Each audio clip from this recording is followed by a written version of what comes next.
मित्रों, भाइयों और मेरी प्यारी बहनों, कहानी शुरू करने से पहले कृपया वीडियो को लाइक करें और चैनल को जरूर सब्सक्राइब करें। आज की हमारी कहानी का नाम है न्याय। बहू, मुझे बहुत भूख लगी है, खाना तैयार है तो मुझे दे दो। नाश्ता करने के बाद मुझे एक जरूरी काम से बाहर जाना है। राजीव के ऑफिस जाने के बाद अपने कमरे से बाहर निकलते हुए शिवदयाल जी ने कहा और कुर्सी पर बैठने ही वाले थे कि उनकी बहू सपना तैयार होकर अपने कमरे से बाहर आए और बोली, अबू जी, अभी मेरे पास समय नहीं है, मैं अपनी बहन के साथ खरीदारी पर जा रही हूँ, वो मेरा इंतजार कर रही है। इतना कहकर सपना बाहर जाने लगी। तब शिवदयाल जी ने कहा, लेकिन बहू, मुझे बहुत भूख लगी है और फिर मुझे दवा भी लेनी है। अगर मैं खाना खाऊंगा तभी तो दवा ले सकूंगा। सपना ने कड़के स्वर में जवाब दिया, हे भगवान, आपको एक बार में सुनाई नहीं देता क्या? मैं 1 घंटे में वापस आ जाऊंगी। अगर बहुत भूख लगी है तो चाय बनाकर पी लीजिए, लेकिन मेरे पास अभी टाइम नहीं है। शिवदयाल जी कुछ और कहते इससे पहले ही सपना स्कूटर स्टार्ट करके चली गई। शिवदयाल जी आश्चर्य से अपनी बहू को देखते रह गए। कोई विकल्प न होने पर वे रसोई में गए, खुद चाय बनाए और चाय के साथ ब्रेड का टुकड़ा खाने लगे। लेकिन समय बीतता गया और अब उन्हें भूख के कारण चक्कर आने लगे थे। अपने कमरे में बैठे उनकी नजर टेबल पर रखी अपनी पत्नी कौशल्या जी की तस्वीर पर पड़ी और उनके मन में पुरानी यादें घूमने लगी। जब तक कौशल्या जी साथ थी, बेटा और बहू बहुत अच्छा व्यवहार करते थे। बातचीत तो छोड़िए, बहू ने कभी भी ऊंची आवाज में बात तक नहीं की थी। शिवदयाल जी घर के बाहर के काम संभालते और कौशल्या जी घर का सारा काम करती थी। बहू भी उन्हें आदर देती, क्यों नहीं देती, जब तक सास थी उसे कोई काम ही नहीं करना पड़ता था। उसे तो मुफ्त की नौकरानी मिली हुई थी। लेकिन परिवर्तन प्रकृति का नियम है, समय कभी एक जैसा नहीं रहता। धीरे धीरे कौशल्या जी की तबीयत बिगड़ने लगी। जब डॉक्टर ने जांच की तो खुलासा हुआ कि उन्हें कैंसर है। ये सुनकर शिवदयाल जी का दिल टूट गया, लेकिन उन्होंने हार नहीं मानी। इलाज महंगा था, पर उन्होंने बिना चिंता किए इलाज शुरू कराया। इसके बाद बेटे और बहू ने उनसे सीधी बात तक बंद कर दी। शिवदयाल जी और कौशल्या जी समझ नहीं पाए कि उनके बदले व्यवहार का कारण क्या है। एक दिन उनका बेटा राजीव उनके पास आया और बोला, पिताजी, आप जानते हैं कि माँ की बीमारी आखिरी स्टेज पर है। जब उन्हें बचाया ही नहीं जा सकता तो इतना पैसा खर्च करने की क्या जरूरत है? इस तरह आप हमें गरीब बना देंगे। कम से कम आपको मेरी पत्नी और बच्चे के बारे में सोचना चाहिए। बेटे की बात सुनकर शिवदयाल जी का दिल टूट गया। उन्होंने कहा, बेटा, ये पैसे मैंने अपनी कमाई से जोड़े हैं, तुम्हारी माँ के इलाज के लिए ही बचाए थे। इसमें तुम्हें क्या दिक्कत है? और बेटा, तू किसके लिए ऐसी बात कर रहा है? जरा सोच, तुम्हें इस दुनिया में लाने वाली माँ के लिए। उसने तुम्हारे लिए क्या नहीं किया? राजीव ने गुस्से में कहा, हाँ, तो क्या कोई बहुत बड़ा उपकार किया है उसने? हर माँ अपने बच्चों के लिए करती है। ये सुनकर शिवदयाल जी समझ गए कि आज माँ का प्यार पैसों से भी कम समझा जाने लगा है। फिर भी उन्होंने हार नहीं मानी। अपनी पत्नी को बचाने की कोशिश आखिरी सांस तक करते रहे। लगभग 6 महीने की कोशिश के बाद कौशल्या जी ने दुनिया को अलविदा कह दिया। उनकी पत्नी के जाने के साथ ही मानो शिवदयाल जी की दुनिया उजड़ गई। अब बहू सपना उनसे ऊंची आवाज में बात करती। अगर वे कुछ कहते तो बेटे राजीव का गुस्सा सहना पड़ता। शिवदयाल जी अब इस बेरहम दुनिया में बिल्कुल अकेले पड़ चुके थे। हालांकि उनका 12 साल का पोता समीर उनसे बात करना और समय बिताना पसंद करता था, लेकिन उसे सुबह स्कूल और शाम को ट्यूशन जाना होता था। कभी वह दादा के साथ बैठता भी तो उसकी माँ कोई बहाना बनाकर उसे बुला लेती। एक रविवार को जब राजीव घर पर था तो उसने अपने पिता से कहा, बापूजी, अब हम गांव में नहीं रहते और वहाँ के घर की देखभाल भी नहीं हो रही। आपकी तबीयत भी अब ठीक नहीं रहती, तो क्यों न गांव वाला घर बेच दे? शिवदयाल जी ने कहा, नहीं, गांव का घर हमारी पैतृक संपत्ति है, मैं उसे बिल्कुल नहीं बेचना चाहता। तभी सपना जल्दी से बोली, आपको पता है कि राजीव ने अभी नया बिजनेस शुरू किया है और उसे पैसों की बहुत जरूरत है। समय भी ठीक नहीं है, कहीं ऐसा ना हो कि कोई किराएदार हमारे घर पर कब्जा कर ले। उनकी बात सुनकर शिवदयाल जी को भी लगा कि ये बात सही है। मानव जीवन की कोई गारंटी नहीं, तो काम समय पर कर लेना चाहिए। आखिरकार उन्होंने गांव का घर बेच दिया। उन्हें जो पैसा मिला उसका चौथा हिस्सा अपने पास रखा और बाकी अपने बेटे को दे दिया। अब सपना और राजीव बहुत खुश थे। कुछ दिन उन्होंने शिवदयाल जी को समय पर चाय नाश्ता दिया, लेकिन जैसे जैसे समय बीता उनका व्यवहार फिर से बदल गया। जो बहू पहले उन्हें पानी तक दे देती थी, अब 2 वक्त की रोटी देना भी बोझ लगने लगा था। बहू की ऊंची आवाज और रोक टोक रोज की बात हो गई थी। शिवदयाल जी का शरीर भी दर्द करता, लेकिन वे चुप रहते, किसी से कुछ कह नहीं पाते थे। आज भी वे नाश्ते का इंतजार करते करते दोपहर कर बैठे। सपना करीब 2:30 बजे घर लौटी, तब जाकर उन्होंने कुछ खाया। शाम को जब वे वापस लौटे तो बहुत परेशान थे। राजीव भी घर आ चुका था। शिवदयाल जी ने कहा, बेटा राजीव, मुझे दवा खरीदनी थी, इसलिए आज बैंक गया था पैसे निकालने। लेकिन एक बात से चौंक गया। जब मैंने खाता चेक किया तो उसमें 0 बैलेंस था। कुछ समय पहले ही तो उसमें 20 लाख रुपए जमा किए थे, तो इतने पैसे कहाँ चले गए? शिवदयाल जी ने शांत स्वर में कहा, अब हमारे अलावा कोई और उस खाते से पैसे नहीं निकाल सकता। तो तुम ही बताओ, ये क्या मामला है? मैं बार बार बैंक जाकर ये सब नहीं कर सकता। तब राजीव गुस्से में फट पड़ा, पापा, जब आप जानते हैं कि बैंक में हमारा जॉइंट अकाउंट है और मुझे बिजनेस के लिए पैसे की जरूरत थी, तो अगर मैंने आपके पैसे निकाल लिए तो क्या बड़ा जुर्म कर दिया? इतने पैसे लंबे समय तक वैसे भी पड़े रहते, और फिर आपको अब पैसों की जरूरत ही क्या है? बेटे की ये बात सुनकर शिवदयाल जी अंदर तक हिल गए। राजीव अपने कमरे में चला गया और शिवदयाल जी वहीं स्तब्ध खड़े रहे। उन्हें महसूस हुआ कि उनके साथ धोखा हुआ है। जिन पैसों को उन्होंने जिंदगी भर बचा कर रखा था, वो आज उनके हाथ से निकल चुके हैं। कुछ समय बाद एक दिन सपना ने कहा, बापूजी, रसोई में बहुत सारे गंदे बर्तन पड़े हैं, जरा उन्हें धो दीजिए, मेरी तबीयत ठीक नहीं है। इतना कहकर सपना अपने कमरे में जाकर लेट गई। शिवदयाल जी ने सोचा कि बहू की मदद करनी चाहिए और उन्होंने सारे बर्तन साफ कर दिए। उस दिन के बाद से रसोई के गंदे बर्तन साफ करना उनकी रोजमर्रा की जिम्मेदारी बन गई। कभी जब पोता समीर ये देखता कि उसकी माँ दादाजी के साथ इस तरह का व्यवहार कर रही है, तो वह उसका विरोध करता, लेकिन सपना उल्टे उस पर चिल्लाती और कहती, अपनी पढ़ाई पर ध्यान दो, और उसे डांट कर कमरे में भेज देती। उम्र के साथ शिवदयाल जी को कमर दर्द होने लगा, लेकिन फिर भी वे जैसे तैसे घर का काम करते रहे, केवल इसलिए कि घर में शांति बनी रहे। लेकिन इससे भी सपना संतुष्ट नहीं हुई। धीरे धीरे उसने शिवदयाल जी पर और अधिक काम का बोझ डालना शुरू कर दिया। एक दिन दर्द इतना तेज हो गया कि उनके लिए उठना भी मुश्किल हो गया। उन्होंने मना कर दिया कि वे अब और काम नहीं कर सकते। उस दिन के बाद से शिवदयाल जी के प्रति सपना की आंखों में जलन और घृणा बढ़ गई। बीमार ससुर को खिलाना और उनके इलाज पर पैसे खर्च करना उसे बोझ लगने लगा। फिर एक दिन उसने ठान लिया कि शिवदयाल जी को वृद्धाश्रम भेज दिया जाएगा। शिवदयाल जी अपना घर छोड़ना नहीं चाहते थे। समीर भी दादाजी से अलग होने की बात सुनकर रोने लगा और चिल्ला उठा कि वह उनके बिना नहीं रह सकता। लेकिन सपना की मर्जी पूरी हुई। दादा और पोते की विनती और आंसुओं के बावजूद पुत्र और बहू ने अपने बुजुर्ग पिता को बोझ समझकर वृद्धाश्रम भेज दिया।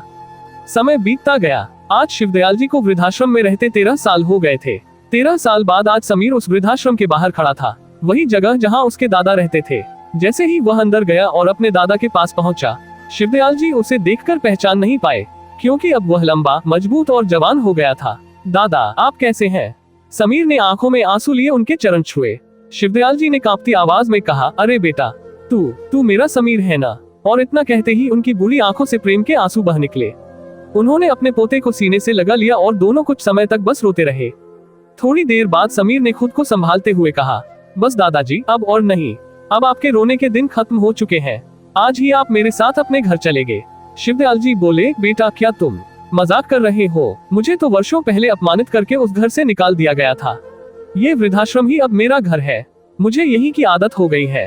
अब तो अगर यमराज भी मुझे ले जाए तो मुझे कोई गम नहीं। लेकिन एक बात बताओ, क्या इतने वर्षों में तुम्हें अपने दादा की याद नहीं आई? ऐसा कैसे हो सकता है दादाजी कि मैंने आपको याद ना किया हो? समीर ने भावुक होकर कहा, जब आपको वृद्धाश्रम भेजा गया तब मैं बहुत छोटा था।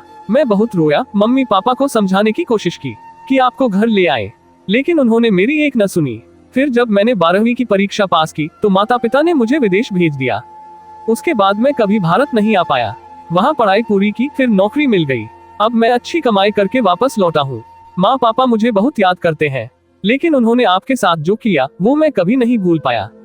इसलिए मैंने भी कभी उन्हें मिलने की इच्छा नहीं जताई। मैं 10 दिन पहले भारत लौटा, लेकिन बहुत सारा जरूरी काम था, जिसके कारण आपसे मिलने में थोड़ी देर हो गई। पर अब मैं ये तय कर चुका हूँ कि अब आपको किसी भी मुश्किल का सामना नहीं करना पड़ेगा। समीर ये कह ही रहा था कि उसने देखा दादाजी उसकी ओर लगातार आंसू भरी निगाहों से देख रहे थे। उसने उनके कंधे पर हाथ रखकर पूछा, क्या हुआ दादाजी, आप कहाँ खो गए? शिवदयाल जी बोले, मैं सोच रहा था कि पता नहीं मेरी आखिरी इच्छा पूरी होगी या नहीं। क्या तू भी मुझे भूल गया था? जब अपना बेटा ही अब अपना नहीं रहा तो फिर किसी और से क्या शिकायत करूं? समीर ने उनके कंधे पर हाथ रखते हुए कहा, नहीं दादाजी, मैं आपको एक दिन के लिए भी नहीं भूला, लेकिन आपके पास आने से पहले अपने पैरों पर खड़ा होना मेरे लिए बहुत जरूरी था। शिवदयाल जी बोले, बेटा, अब तक मैं अपने भाग्य को कोसता रहा, पर आज तुम्हें देखकर मुझे अपने भाग्य पर गर्व है कि भगवान ने मुझे तुम्हारे जैसा होनहार पोता दिया। समीर उठ खड़ा हुआ और उनका हाथ पकड़ते हुए बोला, तो चलिए दादाजी, अब देर मत कीजिए, मैं अभी आपका सामान पैक करता हूँ, अब आप मेरे साथ घर चलिए। शिवदयाल जी ने धीमे स्वर में कहा, बेटा, मैं जानता हूँ कि तेरा बाप और बहू कैसे हैं। वे मुझे फिर से उस घर में रहने नहीं देंगे, और सच कहूँ तो अब मैं यही बहुत शांति से जी रहा हूँ। मैं नहीं चाहता कि मेरी वजह से फिर से उस घर में झगड़ा हो। तू समय समय पर मिलने आ जाया कर, मुझे वही बहुत संतोष देगा।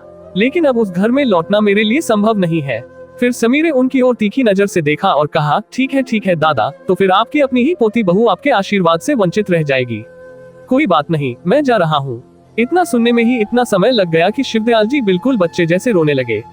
उन्होंने कांपती आवाज में कहा, क्या कहा? मेरी पोती बहू? समीर, तुम शादीशुदा हो? इतना सुनते ही शिवदयाल जी की आंखों में चमक आ गई।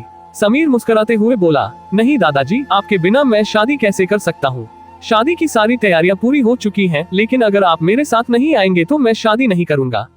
शिवदयाल जी ने कहा, नहीं बेटे, तुम कैसी बात कर रहे हो? मेरे प्यारे पोते की शादी हो और मैं ना आऊं। मैं तो इतने समय से इस दिन का इंतजार कर रहा था। लेकिन बेटा, वो लड़की कौन है? कहाँ की रहने वाली है? शिवदयाल जी ने उत्सुकता से पूछा। समीर ने जवाब दिया, दादा, उसका नाम अर्पिता है। वह दिल्ली की रहने वाली है। वह मेरे साथ विदेश में काम करती थी। वहीं हमारी मुलाकात हुई और धीरे धीरे हम अच्छे दोस्त बन गए। दादा, क्या आप जानते हैं, विदेश में जब भी मुझे आपकी याद आती थी तो मैं वृद्धाश्रम जाया करता था। फिर अर्पिता भी मेरे साथ वहां जाने लगी। मैं उसके व्यवहार से बहुत प्रभावित हुआ। मुझे सबसे हैरानी इस बात की थी कि आज के समय में होते हुए भी वह बुजुर्गों के साथ बैठती थी, उनसे बातें करती थी और उनका दुख सुख बांटती थी। और फिर एक दिन हमने तय कर लिया कि हम जीवन साथी बनेंगे। शिवदयाल जी अपने पोते समीर के लिए बहुत खुश हुए। फिर समीर ने कहा, अब जरा भी देर मत कीजिए दादा, चलने की तैयारी कीजिए। लेकिन बेटे, तुम्हें वृद्धाश्रम के डायरेक्टर से भी तो बात करनी होगी ना? अरे दादा, मैंने सब लोगों से बात कर ली है और सारी औपचारिकताएं पूरी कर दी हैं। आप बस चलने की तैयारी कीजिए, समीर ने जवाब दिया। कुछ ही देर में समीर अपने दादा को कार में बिठाकर घर ले आया। जैसे ही कार घर के बाहर रुकी और शिवदयाल जी ने घर की ओर देखा, उनकी आंखों में फिर चमक आ गई। ये वही घर था जो उन्होंने अपनी मेहनत की कमाई से बनाया था और आज भी उनके ही नाम पर था। लेकिन फिर भी इस घर में उनके लिए कोई जगह नहीं थी। उनके बेटे और बहू ने उन्हें अपमानित करके वृद्धाश्रम भेज दिया था। उन्होंने इस घर में रहने के लिए बहुत विनती की थी, लेकिन किसी भी हालत में कोई उन्हें रखने को तैयार नहीं था। उनकी बहू बेहद कठोर थी और अंत में उनके अपने बेटे ने ही उन्हें धोखा दिया था। तो वह बेचारे बूढ़े पिता अब और किससे उम्मीद कर सकते थे। कुछ देर तक वे घर के बाहर खड़े होकर बस घर को देखते रहे। तभी समीर ने दरवाजे की घंटी बजाई। उसकी माँ सपना ने दरवाजा खोला। दरवाजा खोलते ही उसने प्यार से कहा, देखो, अब हमारे वरराजा आ गए हैं। उन्होंने कहा था कि जल्दी आऊंगा। यहाँ शादी से पहले की सारी रस्मों का समय तय किया जा रहा है और हमारे बेटे का तो कोई ठिकाना ही नहीं। तभी समीर ने कहा, अरे माँ, एक जरूरी काम था, बहुत जरूरी काम। सपना ने पूछा, ठीक है, हमें भी बताओ, ऐसा कौन सा काम था जिसके लिए तुम शादी के सारे काम छोड़कर चले गए? तभी समीर थोड़े दूर हट गया और सपना के होश उड़ गए जब उसने देखा कि उसके ससुर दरवाजे पर खड़े हैं। उसे अपनी आंखों पर विश्वास नहीं हुआ। किसी तरह उसने खुद को संभाला और बोली, बाबूजी, आप यहाँ? उसी समय समीर ने कहा, हाँ मम्मी, मैं अपने दादाजी को अपनी शादी में शामिल होने के लिए लेकर आया हूँ और अब वो मेरी शादी तक यहीं हमारे घर में ही रहेंगे। समीर की यह बात सुनकर सपना स्तब्ध रह गई। एक पल को उसका मन हुआ कि वह अपने बेटे को एक जोरदार थप्पड़ मारे, लेकिन अब वह बच्चा नहीं रहा। अब वह किसी को डांटकर अपनी बात मनवा सकता था। उसका बेटा अब बड़ा हो गया था। वह सपना बिना सोचे समझे कोई गलत कदम उठाकर अपने बेटे को खोना नहीं चाहती थी, इसलिए उसने खुद को शांत रखना ही बेहतर समझा। फिर वह सोचने लगी, समीर ने खुद कहा है कि बाबूजी शादी तक यही रहेंगे और शादी कुछ ही दिनों में है। इसका मतलब ये हुआ कि मुझे ज्यादा समय तक उन्हें सहन नहीं करना पड़ेगा। और अगर सही से सोचे तो समीर ने उन्हें घर लाकर अच्छा ही किया, वरना शादी के समय जब समाज और रिश्तेदार इकट्ठा होते और कोई बाबूजी के बारे में पूछता तो मुझे झूठ बोलना पड़ता। मैंने तो सबको यही कहा था कि वे गांव में रहते हैं। अगर वे समीर की शादी में नहीं आते तो हमारी बड़ी बदनामी होती। फिर अर्पिता के माता पिता को भी पता है कि समीर के दादा हैं। उन्होंने भी जरूर मिलने की इच्छा जताई होगी। अब बाबूजी के आने से सबका मुंह बंद हो जाएगा और मुझे भी ज्यादा समय तक उनका बोझ नहीं सहना पड़ेगा। शादी के बाद वे फिर से वृद्धाश्रम चले जाएंगे और हम अपने घर में। ये सोचते ही सपना के चेहरे पर एक चालाक मुस्कान आ गई। अगले दिन समीर अपने दादा को बाजार ले गया, उनके लिए अच्छे कपड़े खरीदे और फिर उन्हें एक अच्छे रेस्तरां में ले गया जहां उसने उनके पसंदीदा व्यंजन मंगवाए। पहली बार शिवदयाल जी को अपने पोते के साथ अच्छा समय बिताने का मौका मिला। समीर से बात करते वक्त उन्हें लगा कि वे किसी पुराने दोस्त से बात कर रहे हो। आखिरकार वो दिन आ गया जिसका सबको इंतजार था, समीर की शादी का दिन। शादी एक बड़ी होटल में रखी गई थी। आज सपना का पांव जमीन पर नहीं पड़ रहा था। वह बहुत उत्साहित थी। उसे सबसे ज्यादा इस बात की खुशी थी कि शादी के बाद उसका बेटा और बहू विदेश नहीं जाएंगे, बल्कि भारत में ही नौकरी करेंगे और उनके साथ रहेंगे। उसने सपने देखना शुरू कर दिया था कि बेटा बहू साथ होंगे, पोते पोतियां होंगे, घर खुशियों से भर जाएगा और बुढ़ापा बहुत सुखद बीतेगा। लेकिन दोस्तों, एक कहावत है, बावले का पेड़ बो तो आम कहां से आएंगे। सपना भविष्य के सुनहरे सपने देख रही थी, लेकिन वह भूल गई थी कि हकीकत कुछ और है। थोड़ी देर बाद समीर तैयार हुआ और सपना उसकी बलाएं लेती रही। दूसरी ओर शिवदयाल जी ने अपने पोते को दूल्हे के रूप में देखकर खुशी के आंसू बहाए। वे बहुत समय से इस दिन की राह देख रहे थे। शादी की सभी रस्में धूमधाम से पूरी हुई। समीर ने अपने दादा का परिचय अर्पिता के परिवार और दोस्तों से करवाया। बातचीत के दौरान वह पूरी तरह अपने दादा पर ही केंद्रित था। ये सपना को बिल्कुल अच्छा नहीं लग रहा था, लेकिन शादी के समय कोई हंगामा नहीं चाहती थी। उसने गुस्सा पी लिया, लेकिन मन ही मन सोच लिया था जैसे ही शादी की रस्में पूरी होंगी और सारे मेहमान चले जाएंगे, वह समीर को अपनी मनमानी नहीं करने देगी और उसके ससुर को वृद्धाश्रम वापस भेज देगी। जब विदाई का समय आया तो फूलों से सजी गाड़ी दूल्हा दुल्हन के लिए तैयार थी। समीर ने सबसे पहले अपने दादा को कार में बैठाया, फिर खुद और अर्पिता बैठे। लेकिन जैसे ही समीर के माता पिता कार में बैठने लगे, समीर बोला, अरे माँ, इस कार में आपके लिए जगह नहीं है, आप दूसरी कार से आइए। ये सुनकर सपना के दिल को गहरा धक्का लगा। वह उसी वक्त अपने ससुर को गाड़ी से उतार देना चाहती थी, लेकिन जैसे ही उसने चारों ओर देखा, सारे रिश्तेदार उसकी तरफ देख रहे थे। मजबूरी में वह एक बनावटी मुस्कान के साथ अपने पति को लेकर दूसरी कार में बैठ गई। घर पहुंचने के बाद उसे वधू का स्वागत करना था, इसलिए उसने ड्राइवर से गाड़ी तेज चलाने को कहा। रास्ते भर वह बेहद उत्साहित थी और सोच रही थी कि समीर और अर्पिता का स्वागत कितने धूमधाम से होगा, लेकिन दादा को तो वह घर में नहीं घुसने देगी, उन्हें वहीं से वृद्धाश्रम वापस भेज देगी। कुछ देर बाद सपना और राजीव पति घर पहुंच गए। उन्होंने देखा कि दूल्हा दुल्हन की कार अभी नहीं आई है। सपना ने चैन की सांस ली, कम से कम स्वागत की तैयारी के लिए थोड़ा समय मिल गया। वह दौड़ती हुई तैयारियों में लग गई। चावल से भरा कलश दरवाजे पर रखा, तिलक और आरती की थाली सजा ली और बेसब्री से अपने बच्चों का इंतजार करने लगी। 1 घंटे से भी ज्यादा बीत गया, लेकिन न बेटा आया न बहू। सपना और राजीव हैरान हो गए। सपना ने कहा, अरे देखो, तुम्हारा बेटा कहाँ रह गया है। राजीव बोला, चिंता मत करो, मैं फोन करके पूछता हूँ। राजीव ने समीर को फोन किया, लेकिन उसने फोन नहीं उठाया। अब दोनों की निगाहें गाड़ी की ओर लगी थी, लेकिन कोई नहीं आया। फिर सपना ने खुद फोन किया। इस बार समीर ने कॉल उठाया। उसकी आवाज सुनते ही सपना बोली, हेलो बेटे, कहाँ हो? आने में इतना समय क्यों लग गया? मैं और तुम्हारे पापा दरवाजे पर बहुत देर से खड़े हैं। समीर बोला, मम्मी, बात यह है कि हम वृद्धाश्रम गए थे और वहाँ काफी समय बीत गया। ये सुनकर सपना के चेहरे पर चमक आ गई।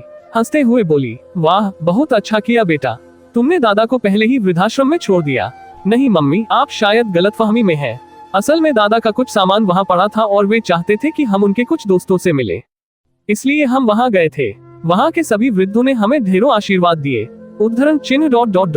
और सब लोगों से मिलने में काफी समय लग गया। ठीक है मम्मी, अब हम यहाँ से सीधा दादाजी के घर जा रहे हैं। ये सुनते ही सपना के पैरों तले जमीन खिसक गई। वह चौंक कर बोली, दादाजी का घर, इसका क्या मतलब है? समीर ने जवाब दिया, मम्मी, इसका मतलब ये है कि मैंने इस शहर में दादाजी के नाम से एक नया घर खरीदा है। अब हम वहीं उनके साथ रहेंगे।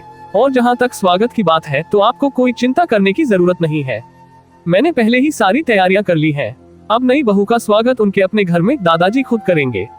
ये सुनते ही सपना को चक्कर आने लगे, मानो वह बेहोश ही हो जाए। फोन स्पीकर पर था, इसलिए पास में खड़े राजीव ने भी सब कुछ सुन लिया।